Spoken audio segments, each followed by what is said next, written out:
My name is Odellin. I had a stroke on Thanksgiving week. And when I woke up, my mother had vanished. My sister had already signed the power of attorney. My name? Removed from the house deed. My mind? Labeled unstable. And now, they toast champagne in the house I once owned, while telling the world they love me through it. But what if the one they silenced is about to speak, louder than they ever imagined? The hospital ceiling was a dull shade of beige, flickering fluorescent lights humming just above my blurred eyes. I blinked hard, trying to make sense of where I was, but the pieces didn't come together right away. The chill in the air, the scratch of the thin blanket against my legs, the antiseptic biting into my nose, none of it felt real. Only when I tried to sit up and pain shot down my left side did I remember. Something had happened. The last thing I could recall clearly was riding in the car beside my mother. She was silent the entire drive, fingers tapping the steering wheel in perfect rhythm, eyes fixed on the road. Not once did she ask if I was okay, not even when I said I couldn't feel my arm. The ER entrance blurred past as I stumbled in. She parked, helped me inside with one hand on my elbow, and answered the nurse's questions like I wasn't there. "Is she under stress?" the nurse had asked. My mother didn't hesitate. "She's always dramatic when she's tired." That sentence, it still clung to my chest like a bruise. I had tried to explain, to say something, but my mouth didn't work anymore, and everything around me tilted sideways. Then, nothing. Now I was waking up alone in a stiff hospital bed, a beeping monitor the only sign I was still tethered to this world. I turned slowly, hoping to see her face. But the chair next to the bed was empty. There wasn't even a jacket tossed across it. No purse, no note. A nurse came in, mid-30s, with tired eyes and a polite smile. "You're awake," she said gently, checking the IV line. "That's good. You've been out a few hours." I licked my lips. "Where's my mom?" She hesitated. "She left a while ago. Said you'd understand." "Understand what?" My voice cracked like dry wood. "She didn't leave any details, but she took your things." "My phone?" The nurse's expression told me enough. "Gone too." I pressed my fingers to my forehead.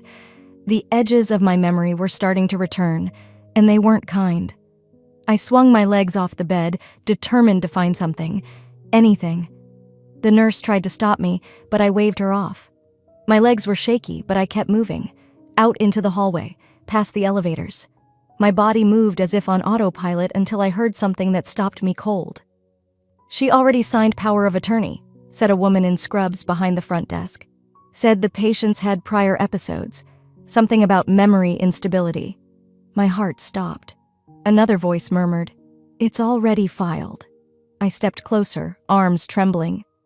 "Excuse me, did you just say power of attorney?" The nurse glanced up, startled. "That's confidential, I'm sorry." I staggered back a step, reaching for my purse, then froze. My wallet, my ID. It wasn't there.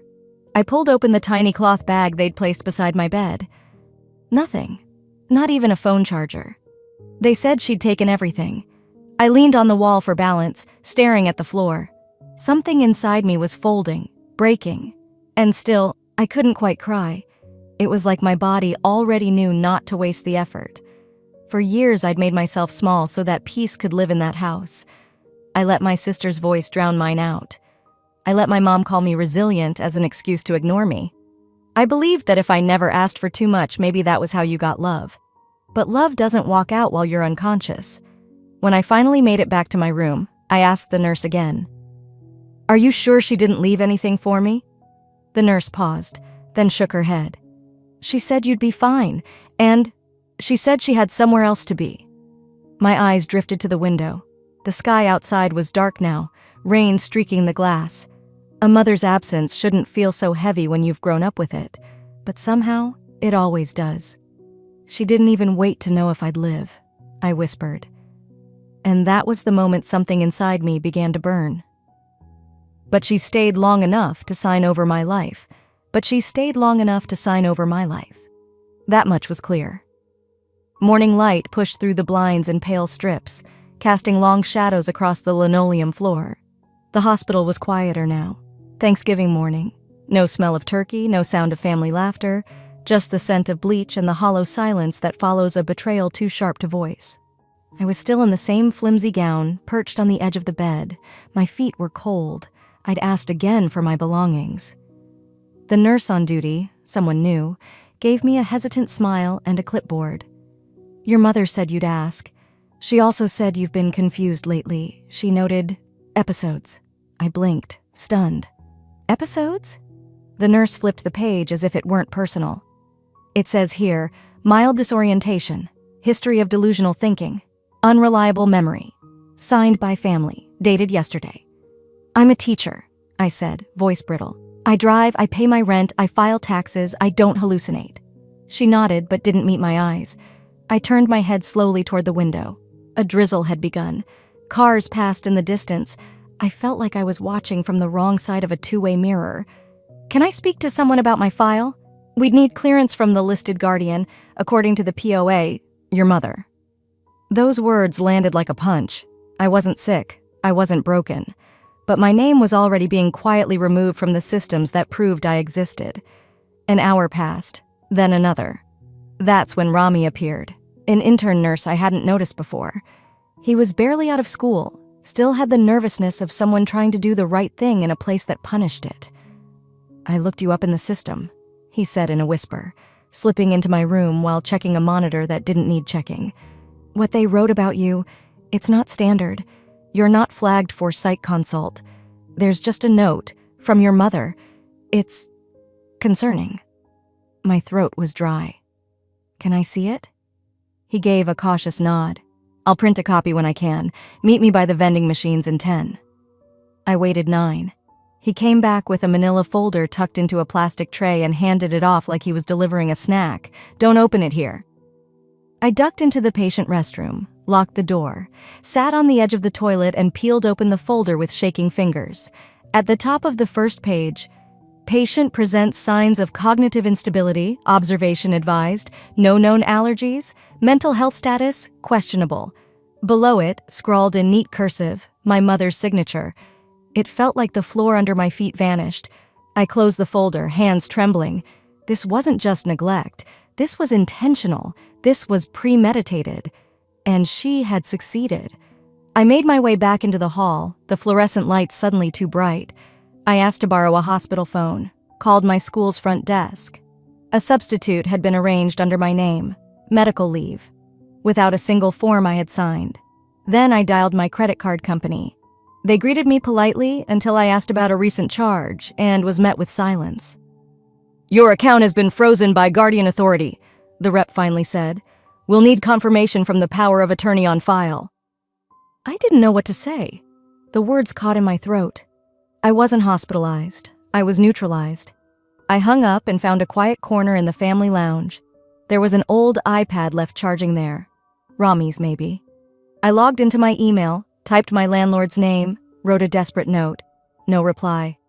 I called my sister next, straight to voicemail. Then I tried Vera, my cousin, my maybe savior. Straight to voicemail too. So I left a message, my voice low and calm. "You can tell them whatever you want, but I remember. I remember everything." It wasn't a threat, just a fact. People forget that quiet doesn't mean stupid, that silence doesn't mean blind. When I got back to my room, Rami was waiting. He didn't say anything, just placed a small folder on my tray and gave a single nod. "There are people you can call," he murmured. "My aunt lost everything before someone helped her. People like your mom. They know exactly where the cracks in the system are." I opened the folder slowly. Inside, numbers for adult protective services, financial exploitation units, one attorney who specialized in POA abuse, and tucked at the very bottom, just beneath the final page, folded in half, a yellowed, crumpled lottery ticket. It looked old, smudged, barely legible, but the timestamp on it was yesterday's. I didn't even have to pull it out again to remember what it looked like. That yellow slip of paper had already seared itself into my mind, creased in 3 places, the numbers barely legible in the fluorescent light, smudged like it had passed through someone's sweaty palm one too many times. It didn't look like salvation. It looked like trash. But that's the thing about what people throw away. I sat in the corner of the hospital lounge, tucked behind a fake ficus and a floor lamp with a dying bulb. The night staff were winding down their shifts, voices murmuring from down the hall. Somewhere behind the reception desk, a television buzzed softly, playing reruns of a game show from the early 2000s. I heard someone laugh when a contestant yelled, "Florida," as an answer, which I suppose was funny because the category was U.S. presidents. I unfolded the ticket and stared at it again. "Don't be ridiculous," I muttered under my breath. "People like you don't win things." That voice in my head, my mother's voice, had always lived there, comfortably wedged between reason and resignation. I'd grown used to its weight, like an old injury that ached before the weather changed. I didn't even realize I was typing until the state lottery site loaded. Each number I entered felt heavier than the last. First one matched, then the second. My breath caught. My hands hovered. 3, 4, 5. I stared at the final number like it owed me an explanation. Then, match. I blinked, then typed them in again, slower this time. My fingers were damp, slipping slightly on the keys. A chill crawled up the back of my neck as the confirmation screen pulsed to life. Winning jackpot ticket. Claimed in state. Not redeemed. A half-second later, a nurse entered the lounge to restock towels. I minimized the browser and smiled politely as she passed by, pretending I was watching Jeopardy on mute. My smile stayed on too long. The moment she was gone, I leaned back and stared at the wall, my thoughts louder than the TV. Joy didn't come. Not really. What bloomed in me was fear, pure and pressing. Because now, for the first time, I had something they would want. And I knew what people like them did when they wanted something. I printed the confirmation page, folded it twice, and slipped it into the lining of my bra. The ticket itself, I carefully wedged under the sole insert of the slip-on sneakers a nurse had loaned me. The hospital had taken my real shoes, something about suicide precautions. The irony wasn't lost on me. Outside the lounge windows, snow had begun to fall, fat, slow flakes that drifted like ash under the orange glow of the parking lot lamps. It wasn't supposed to snow in late November. Not here. Not this year. But everything about this week was off, wasn't it? I wasn't allowed to leave the building without a signed discharge. They said it was a mental wellness watch, which was another way of saying, your mother says you might lie. So I found Rami. He was down the hall, helping an elderly man back into bed, his voice low and kind. I waited until he stepped out to grab a chart before pulling him gently aside. I need to talk to someone, I said quietly. Someone who doesn't work here. He didn't flinch. You want a lawyer? I hesitated, then nodded. His eyes narrowed, but not in suspicion, in solidarity. Wait here, 15 minutes. I'll text someone. While he was gone, I sat back in the same chair and folded my hands in my lap. The television had switched to static. No one changed the channel. Eventually, Rami returned with a scribbled name on a hospital prescription pad. Alston Wells, he said. Used to help my aunt after some stuff. He doesn't flinch easily. Will he meet me? I asked. Rami nodded.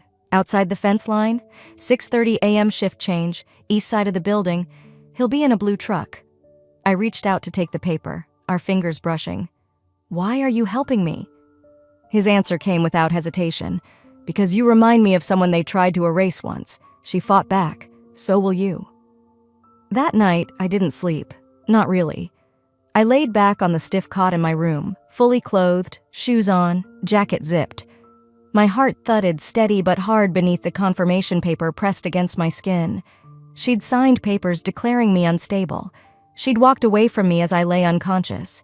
She thought she'd buried me with legal ink and a hospital gown.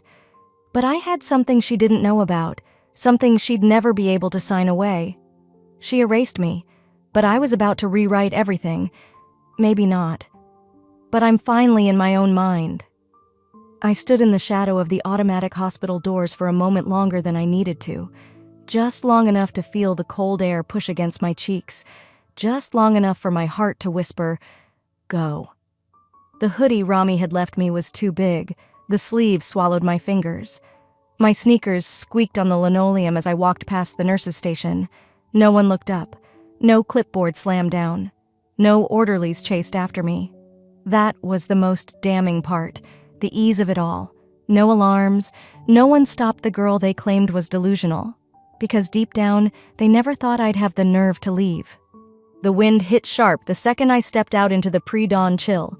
The sky was that colorless gray that always made Ohio mornings feel like limbo.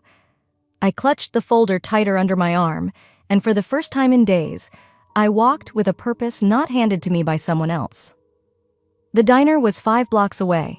The walk was quiet, broken only by the soft crunch of early snow under cheap hospital soles. I avoided eye contact with the few early commuters and kept my hood up. In another world, I could have been a teacher grabbing a coffee before the bell. In this one, I was walking out of a war zone with battle plans tucked into my bra and a stolen identity in my future. Alston was already there, seated in the back corner booth like he'd lived there his whole life. His eyes flicked up from a yellow legal pad and scanned me once. No judgment, just calculation. I slid into the booth across from him and didn't say a word. Instead, I pulled out the printed confirmation slip and set it between us. He studied it briefly, then folded it in half and slid it into his briefcase. "So," he said calmly, "you want to stay hidden. I can help with that. But you need to know what they've already tried to do." He reached into a leather file pouch and laid a manila envelope on the table. He didn't open it, just pushed it toward me like it might bite. Inside were copies of a petition filed just days ago. Franklin County. My name all over it, though not the name I knew. The legal language was cold, sterile, clinical. Petition to appoint long-term financial conservatorship over Odell and Marin. Attached to it was a psychiatric assessment, signed by a doctor I recognized from childhood, only he'd died in a boating accident 3 years ago. The document was backdated. "She didn't just want control," Alston said quietly. "She wanted the version of you that couldn't legally object." My stomach nodded. "They tried to pre-write the script," I murmured, "where I'm the mute girl in the corner, babbling about conspiracies until I get locked away." Alston didn't reply. He didn't have to. The weight of the truth was doing all the talking. Then came the plan. A new name, a blind trust, a temporary place to stay 3 towns over, no digital trace. I'd become someone else, at least for a while. "You have 3 days," Alston said. "After that, if Vera or your mother catches wind that you're not where they think you are, they'll escalate. Power of attorney has a clause for emergency mental detention." "Convenient," I said dryly. "Isn't it?" We left the diner before the breakfast rush. Outside, the snow had picked up, but it was still light, more of a whisper than a storm. I tossed my old debit card in the trash can outside the door, watched it disappear under a pile of used napkins. Walking away from that diner felt like stepping through a door I couldn't unopen. Halfway down the block, I paused, pulled my phone, Rami's old burner, from my hoodie pocket, and played the last voicemail I'd gotten from Vera, the one she left after the ER. "Don't do anything reckless, honey," her voice said in that sing-song superiority she always wore like a silk scarf. "You're not in your right mind. Just let Mom handle it. You're scaring everyone." I hit pause, then whispered softly but clearly, "Maybe not, but I'm finally in my own mind." The cabin door creaked shut behind me with a kind of finality I hadn't expected. Alston's car disappeared beyond the ridge, swallowed by a curtain of slow-drifting fog that blurred the gravel road behind it. I stood on the front step a while, just listening to the quiet. No monitors beeping, no footsteps echoing from sterile hallways, no one whispering about me from behind a clipboard, just the wind and the faint crackle of frozen leaves under my shoes. The place was plain, a 1-bedroom cabin with creaky floorboards and no mirrors. The heat was stubborn, coming on only when I tapped the old thermostat twice. There were no clocks, no photos. The kitchen smelled like cinnamon dust and old pine, the kind of place that didn't ask questions, and maybe never gave answers. I set the legal folder down on the table, folded my hoodie tighter, and sat in silence. It wasn't luxury, it was silence, and for once that was enough. The next few hours bled together. I boiled water for tea and poured it into a chipped mug. I organized my clothes into drawers that hadn't seen a sock in months. I stacked papers into neat piles, something to keep my hands busy while my mind reeled. That's when I saw it. A manila envelope tucked between two shirts at the bottom of the duffel. It wasn't mine. It had no name, just the word legal personal scrawled in my father's familiar handwriting. I sat frozen. That bag had been zipped shut since I left the hospital. I peeled it open, half expecting nothing, but inside were ghosts made of paper. His original will, dated 5 years ago. I was listed as the primary heir. Then, another document. A house deed. Updated. My name gone. Erased like it had never existed on that property. And then, a final page. An amendment. Unfinished. Unsigned. My father had been planning to revisit the distribution, maybe to set things right, but he died before it could happen. My fingers trembled. The edges of the pages curled as I read them over and over. I thought back to Vera once saying, "Dad didn't trust you with real estate, said you were always too sentimental," and Mom brushing it off with a casual, "We're family. Paper means nothing." But paper meant everything when your name was the one missing from it. I stepped outside. The air was colder now, the sky a soft gray dome over the mountains. I needed air, but the oxygen didn't fill the spaces that had just emptied inside me. Back inside, I reached for the emergency satellite phone Alston had left. My fingers hovered over the keypad. I typed my own name into the search bar. Nothing. No reports, no alerts, not even a news mention. They didn't file a missing person report. Because you don't file one for ghosts. They knew where I was the whole time. They just didn't expect me to come back. As I returned to the kitchen table, I noticed something else in the envelope. A scanned form, printed months ago. A power of attorney form, signed by me. Except it wasn't my signature. And the date? 2 weeks before the stroke. That was the same week I'd had my annual physical. Clean vitals, no red flags, no signs of cognitive decline. I had been fine. I sat in the wooden chair for a long time, tracing the loop of the forged O in my name. Whoever signed it didn't even bother matching my handwriting. I stared at the page until the words blurred. She didn't wait for me to fall. She pushed. I woke to the kind of silence you only hear when the world forgets you're in it. The cabin was dark but not cold. Just hollow. The way houses feel before people fill them with voices and coffee cups and arguments. I sat up slowly, the stiff wool blanket sliding down my arms. A faint light glowed from the small desk lamp I'd left on, my new workstation. Beside it, the laptop Alston sent, locked with a 2-factor key. The legal folder still sat where I left it last night, like a loaded weapon no one knew I held. I'd slept in a sweatshirt 2 sizes too big, borrowed from the clinic storage before I left Ohio. Even now, alone in a secure cabin in rural Tennessee, I didn't trust undressing too much. Safety, for me, wasn't warmth. It was readiness. I shuffled to the desk and clicked open the laptop. I opened the encrypted folder Rami had routed through Alston just hours after we confirmed my ID was no longer mine. A map of edited documents spread before me like rot beneath the wallpaper. The first file was a hospital patient record. Diagnosis: early onset delusional disorder. Date logged: 4 months before the stroke. Not signed by any attending physician. Instead, the entry was flagged as submitted under a staff account linked to an IP address outside hospital grounds. I traced it through the VPN reroute to one residential address, Vera's. I didn't cry. Not this time. That was long gone. Instead, I whispered to no one. They wanted silence, so that's what I'll use. I reached for a notepad, drew a basic timeline, dates, names, IP logs. At the center, I wrote ER visit and circled it. Above that, I pinned Rami's note. She came in before the stroke, brought docs to add to your file. That matched the second twist. A fake psychiatric evaluation uploaded using an internal portal account. The signature? Dr. L. Kendricks. But Kendricks had died 3 years ago. Cancer. I remembered sending flowers. Vera had signed the card for both of us. I leaned back, exhaling slow and shallow. I wasn't just erased.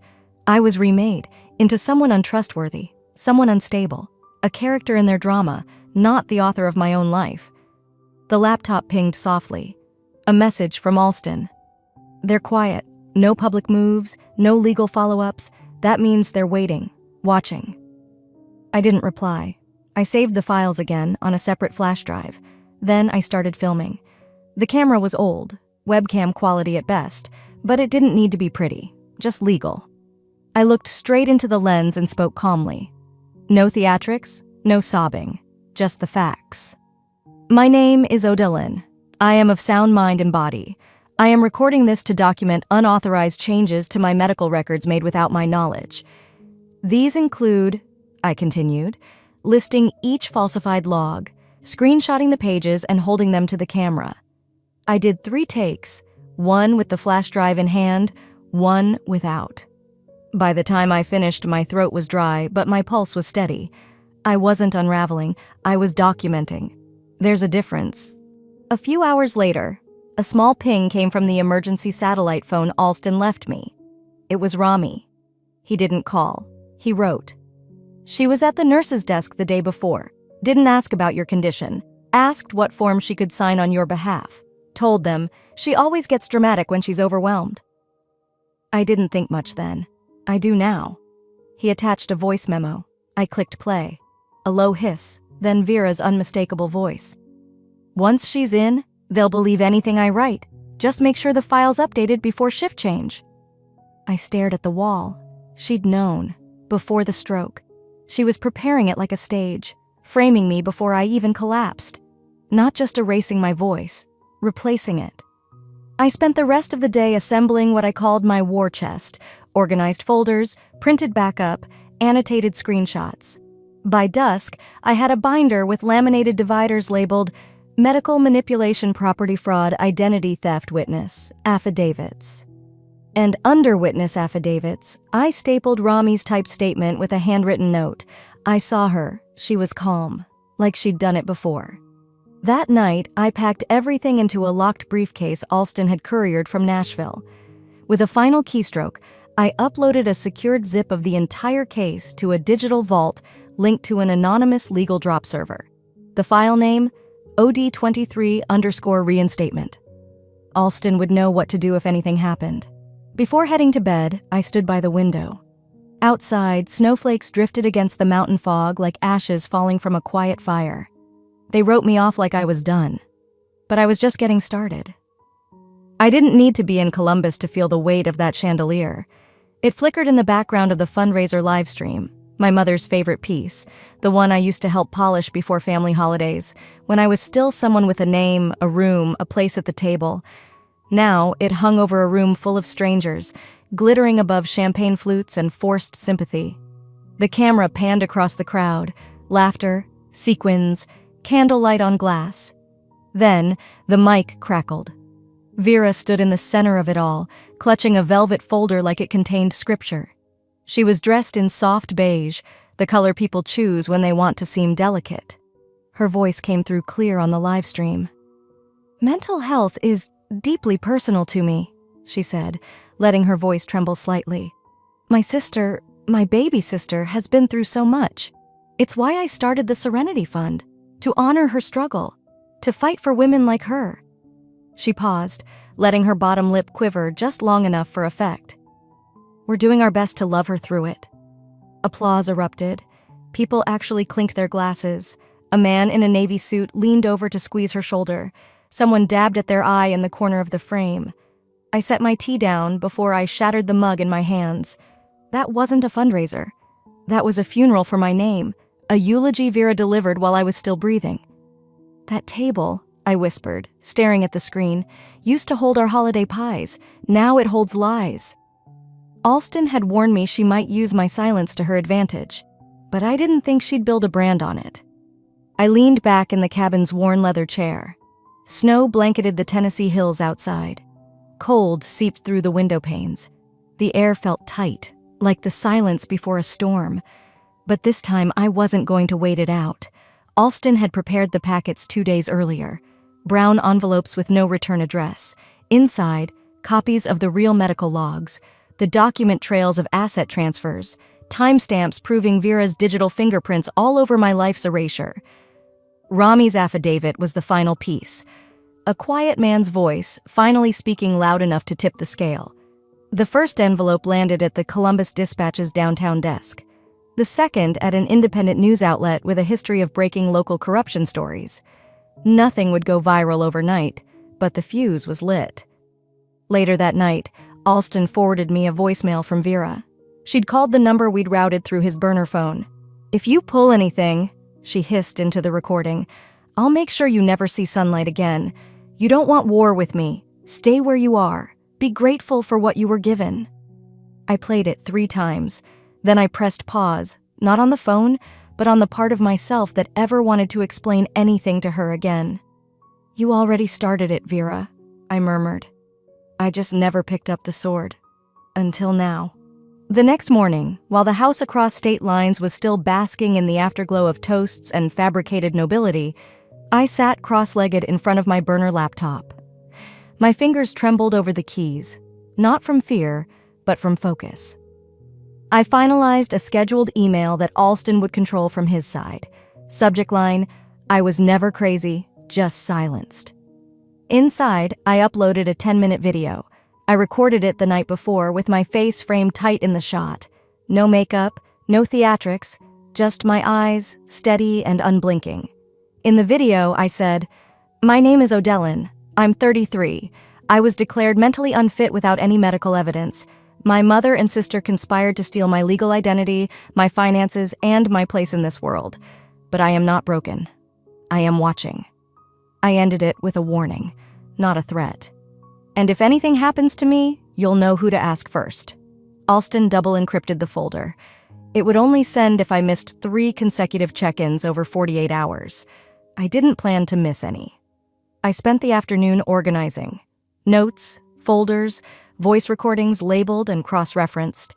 Every step I took now wasn't about emotion, it was about positioning. They used to call me the quiet one. They thought that made me weak. But silence isn't absence. Silence is memory. Silence is a chamber that holds every word, every betrayal, and every name that thought it would never be repeated. They thought I was finished. I wasn't even close. The morning sun filtered through the fog like it was trying to decide whether to break through or back away.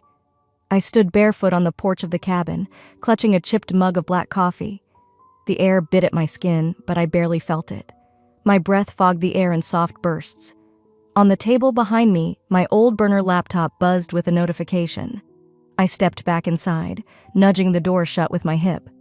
The floorboards groaned under me, like they too had lived too long holding secrets. It was Rami who had given the recording. It was Alston who had made sure it reached the right inboxes. Now, it was real. The local news outlet from Columbus, WLCN 8, had posted a 3-minute segment.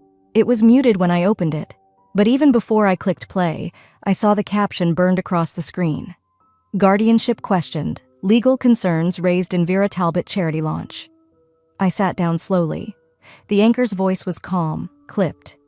"Concerns are mounting tonight about the legal process that allowed a prominent Ohio woman to assume financial guardianship over her sister, now believed to be in hiding."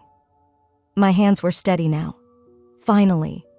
Even as the video showed blurred documents, even as Rami's testimony played with a pixelated silhouette, even as Vera's face flashed briefly from the gala footage, they were steady. "My name didn't need to be said," I murmured. "The truth said it loud enough." The clip ended. I refreshed the page. Dozens of comments below, then hundreds.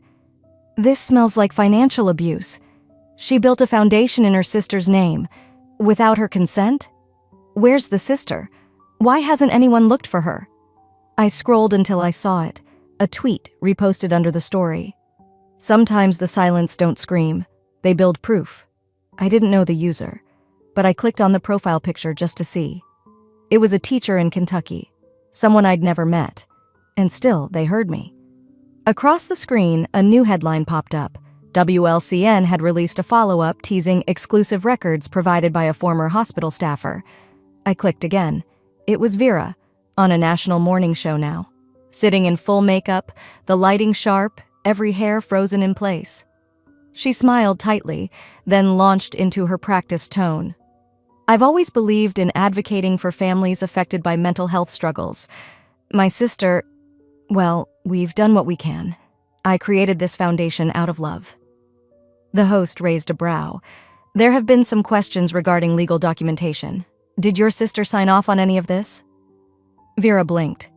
O'Dellin has difficulty understanding legal nuance. She's not capable of full consent. The video paused itself from buffering. My screen caught her frozen mid-sentence, mouth slightly parted, eyes hard despite her softened voice. I switched tabs and pulled up the video Alston had scheduled to go live. It was short. 3 minutes, no music. Just me, sitting in the same hoodie I'd worn for days, with the cabin wall behind me. I looked directly into the camera. Reality is all I've ever had, and it's time it spoke for me. I didn't blink once in that video.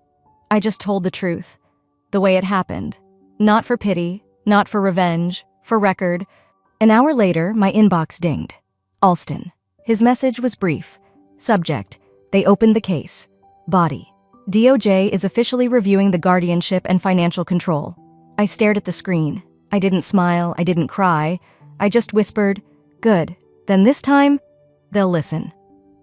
And I shut the laptop. Outside, the fog had started to lift. By the time I stepped into the Franklin County Courthouse, snow clung to the edges of my blazer like a quiet crown. The marble floor echoed beneath my feet. I wasn't escorted in.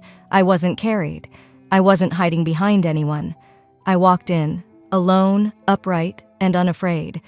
The same judge who once signed over my autonomy with a single pen stroke now presided from the bench, gavel resting at his side. His face was unreadable, but his eyes narrowed the second he spotted Vera seated at the defendant's table. She didn't look like someone who had won.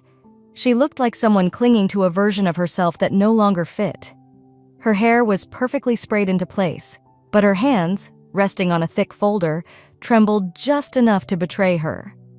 Case number 84321 CV, O'Dellin Talbot versus Vera Talbot, the clerk called. My name didn't sting this time. It landed like a stone on concrete, solid and real. The opening arguments blurred into the background as my mind focused on the single manila folder I carried. It contained my testimony, the evidence Alston and I had compiled, and the voicemail that changed everything. When I was asked to take the stand, I didn't hesitate. I was told I was confused, I began, voice level, that I was emotional, that I wasn't capable of understanding what was being done to me, and for a while I believed them. I looked over at Vera. But confusion doesn't falsify signatures. Emotion doesn't log into hospital systems and alter files. And grief doesn't steal inheritances. It just sits with you quietly while others walk away with the silver. Alston handed me the evidence binder. I flipped it open and displayed power of attorney granted under forged conditions. Property deeds showing my name removed 2 weeks before my stroke. Audio of Vera instructing hospital staff behind closed doors.